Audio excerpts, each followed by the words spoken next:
Hi guys. In this video I am going to fix an error that I usually see in Photoshop. I faced this error while trying to create a new file. Let's go to the video. We can fix this error very quickly. First, close Photoshop from your task manager.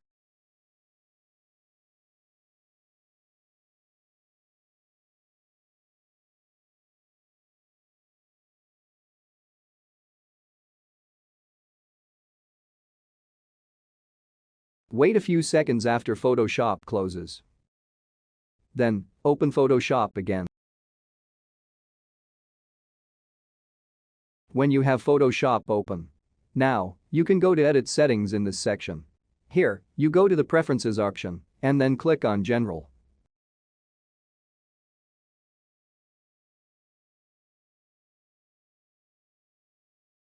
In this General Settings, select Performance. Now, in this section, if the option Use Graphics Processor is enabled, untick it and disable it. This option is the main reason for most of the errors. Now let's try to create a new file again. Okay friends, now we can create the file without any error. Okay friends, let's end today's video here. If you like the video, you can subscribe to my channel for more tech videos. Thanks for watching.